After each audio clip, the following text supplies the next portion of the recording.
এমন একটি দুয়ার কথা বলবো। এই দুয়া যদি আপনি পড়তে পারেন আর আমল করতে পারেন, তাহলে আপনার যে মনের আশা না, ইনশাআল্লাহ অপূর্ণ আশা দ্রুত পূরণ হয়ে যাবে।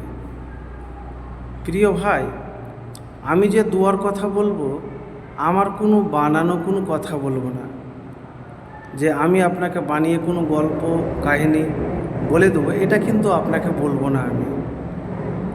আমি হাদিস একটা আপনাদেরকে বলছি, হাদিসটি শুনুন, ইনশাআল্লাহ এই হাদিসে আপনি উত্তর পেয়ে যাবেন। আনাস ইবনে মালিক রাদিয়াল্লাহু তাআলা আনহু বলেন, আমি রাসূলুল্লাহ সাল্লাল্লাহু আলাইহি সাল্লামের সঙ্গে বসেছিলাম। অর্থাৎ তখন এক ব্যক্তি দাঁড়িয়ে নামাজ আদায় করছিল। যখন সে রুকু, সিজদা, তাশাহুদ পড়ে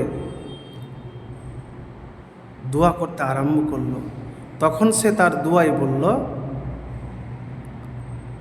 আল্লাহুম্মা ইন্নী আসআলুকা বিআন্না লাকাল হামদা লা ইলাহা ইল্লা আনতাল মান্নানু বাদিউস সামাওয়াতি ওয়াল আরজ ইয়া জাল জালালি ওয়াল ইকরাম ইয়া হাইয়্যু ইয়া কাইয়্যুম ইন্নী আসআলুকা।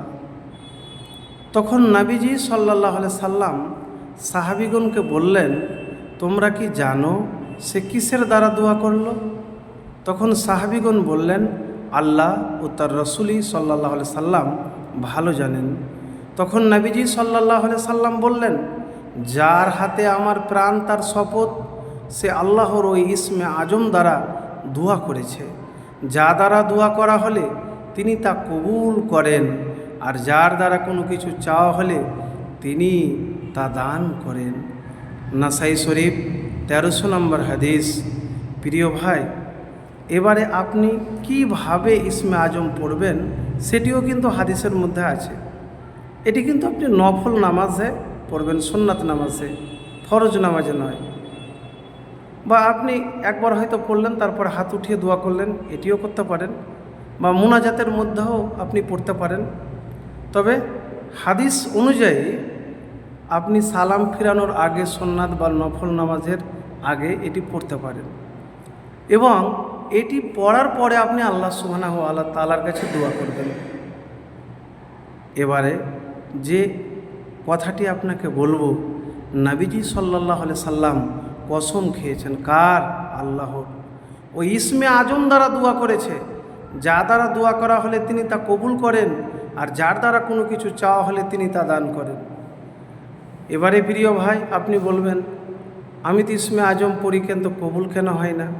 দেখেন, কবুলের মালিক হলো আল্লাহ, কেউ বলতে পারবে না। আপনার দোয়া যদি কবুল হয়ে যায়, তো সেকেন্ডেই আপনার আশা পূর্ণ হয়ে যাবে, উদ্দেশ্য পূর্ণ হয়ে যাবে। এবং আপনার যদি দোয়া কবুল না হয়, তাহলে আপনার কোনো কিছুই পরিবর্তন হবে না। তো আমি এতটুকুন বলবো যে একবার এই ইসমে আজমের আমল করে দেখুন, ইনশাআল্লাহ আপনার আশা, অপূর্ণ আশা, দীর্ঘদিনের আশা পূরণ হবে। চাওয়া পাওয়া ইনশাআল্লাহ আপনার পূরণ হবে। আপনি যে চাচ্ছেন কিন্তু পাচ্ছেন না, অনেক চেষ্টা করছেন, ব্যর্থ হয়েছেন, কিন্তু একবার মুমিন, মুত্তাকি, আল্লাহওয়ালা, আল্লাহর প্রতি ভরসাকারী হয়ে দেখুন, ইনশাআল্লাহ ফলাফল পাবেন। প্রিয় ভাই, আমার এতটুকুন আপনাদের কাছে অনুরোধ যে পাক পবিত্র হয়ে কিন্তু এই আমল করবেন। পাক পবিত্র শুধু খালি শরীরের নয়, ইনকামের, গুনাহেরও পাক পবিত্র আপনাকে 100% হতে হবে, তাহলে দোয়া কবুল হবে।